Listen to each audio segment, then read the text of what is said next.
내가 길들인 습성이 나를 만든다.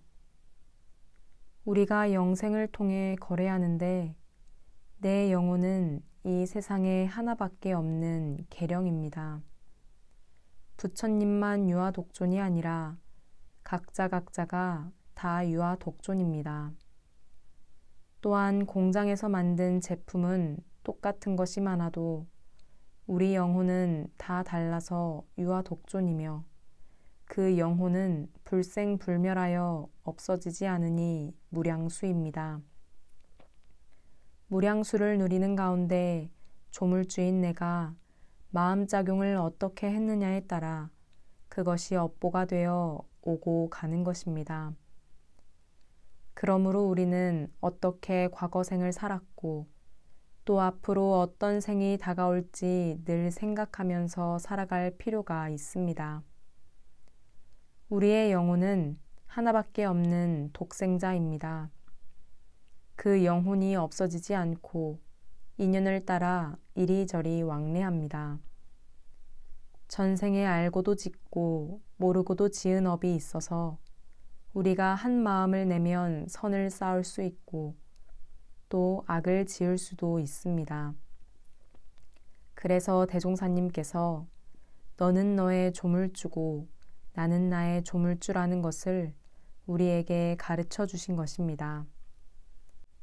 영생을 살아가면서 나를 어떻게 운영할 것인가가 정말 중요합니다. 지금 도가에 들어와 좋은 환경에 살고 있지만 자기가 마음을 내어 열심히 공부하면 도인이 될 것이고 적당히 공부하면 도인이 되지 못할 것입니다. 주제자인 내가 나의 미래를 어떻게 조각해서 만들 것인지 잘 판단해서 내 마음을 관리하고 좋은 업을 짓는 것이 과제입니다. 대종사님 법화에 들어와서 이것 하나만 잘 배워도 참 다행스러운 일입니다. 우리는 전생에 알고도 짓고 모르고도 지은 업 보따리가 둘 있습니다.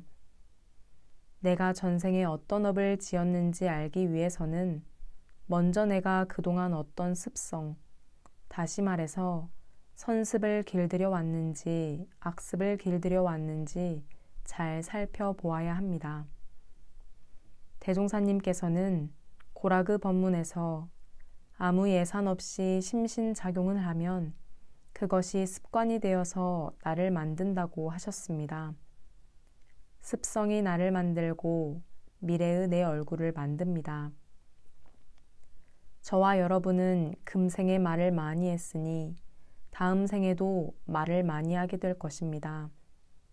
또 교도님들을 만나면 늘 기도를 해주는 습성을 길들였기 때문에 다음 생에도 누군가를 위해 기도해주는 습성을 가질 것입니다. 그렇게 생각하면 우리는 불가에 들어와서 좋은 습성을 많이 길들였다고 생각합니다. 앞으로도 청정일념을 만들어가는 습성을 기르는데 더욱 힘써야 합니다. 우리의 영혼 속에는 업보따리가 있는데 도가에 들어와서 청정일념을 계속 챙기다 보면 이 업보따리 속이 깨끗해집니다.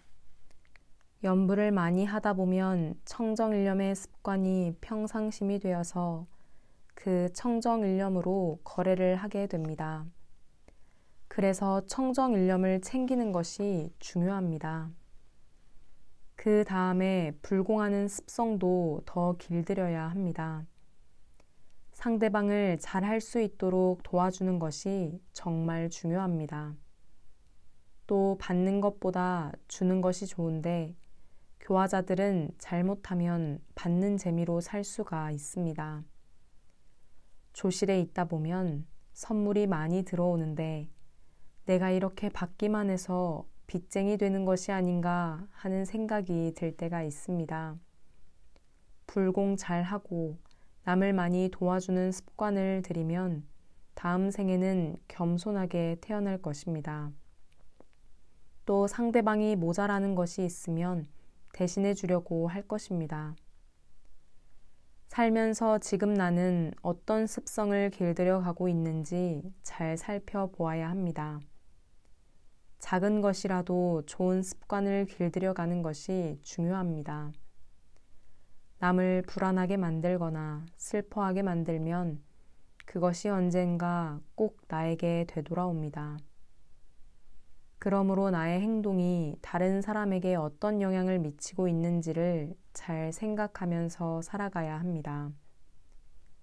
부처님과 스승님을 생각하면 기분이 좋듯이 늘 누군가에게 기쁨이 되도록 행동을 해야 상대방의 기쁨이 나의 기쁨이 될 수 있습니다.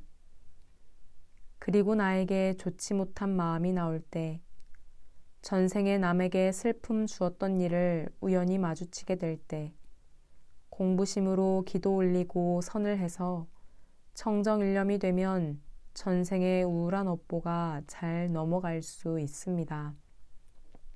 하지만 법력이 없으면 이는 어려운 일입니다. 제가 젊은 나이에 판사가 된 사람을 봤습니다. 사법고시에 합격해 함께 식사하면서 축하해 준 일이 있었습니다. 키는 작았지만 재주가 아주 많은 사람으로 보였습니다. 마산 쪽에 초임 판사로 부임하고 나서 3년 뒤에 다시 만났는데 살이 찌고 허리가 뒤로 젖혀진 것을 보고 깜짝 놀랐습니다. 사람들이 영감님, 영감님 하고 부르니까 고개가 뻣뻣해진 것입니다. 금생은 그렇게 살아갈 수 있을지 몰라도 그 사람의 다음 생은 어떻게 될까요? 제가 그 모습을 보고 사람이 대접을 어떻게 받느냐에 따라서 저렇게 달라지는 것이구나 하는 것을 느꼈습니다. 우리도 어디를 가면 교도님들이 법사님 하고 부르면서 대접을 잘 해줄 때가 많습니다. 그렇다면 우리도 그렇게 될 수 있지 않을까요? 그러니 주는 습관과 불공하는 습관을 잘 들여야 합니다. 다음 생에 내가 어떤 사람이 될 것이냐 하는 것은 금생에 어떤 신법을 습관화했는지를 보면 알 수 있습니다. 그러므로 자기의 습관을 잘 들이는 것과 내가 만나고 있는 사람에게 어떤 방법으로든 계속해서 베풀고 기쁨을 주는 다음과 같은 2가지 업으로 농사를 잘 지어가야 합니다. 첫째는 자습자성입니다. 자기의 마음 버릇과 몸 버릇과 입 버릇이 탐진치가 주가 되어 자기 업을 만들고 자기 자신을 만듭니다. 우리가 불쑥 화내는 버릇을 들이면 화를 잘 내는 습관이 업으로 만들어지고 또 치심이 많은 사람은 자기 마음도 거짓으로 속여서 가짜 마음을 만들어 갑니다. 그래서 탐진치가 주인된 습관들은 결국 자기를 괴롭히고 다른 사람에게 좋지 않은 말을 듣게 됩니다. 사람마다 정도의 차이는 있지만 이런 수겁을 우리가 모두 다 가지고 있습니다. 그러므로 이 습관업을 신심과 서원과 공부심으로 아주 철저하게 바꿔야 그 업력을 잘 돌파할 수가 있습니다. 둘째는 자작자수입니다. 내가 지은 것은 반드시 내가 거두게 되어 있습니다.